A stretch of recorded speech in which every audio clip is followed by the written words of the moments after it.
We haven't had a whole lot to talk about when it comes to the price action in the market prior to today. Yeah. But that changed in a big way, a big drop in all of the major indices on the day. This after that big CPI report this morning. 3 straight reports that we've gotten now that really came in a lot hotter than expectations. The S&P 500 finishing down about 1% on the day, below the 20-day moving average. We should point out that the NASDAQ and the Russell 2000 now below their 50-day moving averages here. So you have a fundamental story as well as a technical one to keep an eye on.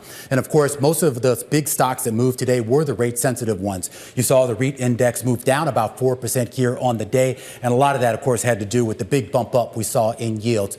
More than 20 basis points higher on both that 2-year and the 5-year yield. Your 5-year now at 4.6, and your 2-year yield camped out just under 5%.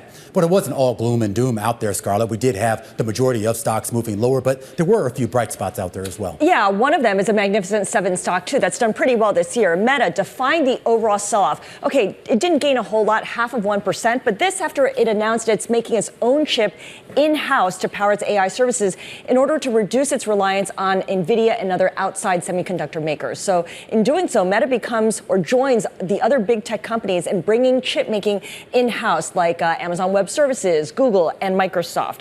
I also want to point out Rent the Runway, up 36% on the day. Now, this is a company, the fashion rental company, of course, that has seen some massive moves. It's gained every day this week, and it's up about 45% this week. And this is after it fallen to a record low last week as it did a reverse stock split to avoid delisting on the NASDAQ. We also had a lot of retailers warn that consumer demand was softening. Now, in after-hours trade, the stock is continuing to move up by 41%. This is a highly shorted stock, so there might be a lot of short covering in the meantime. And to that end, you can tell because the stock is down about 30% so far this year. We'll continue to keep an eye on this, but the company did say that its forecast for this quarter trails some analyst estimates.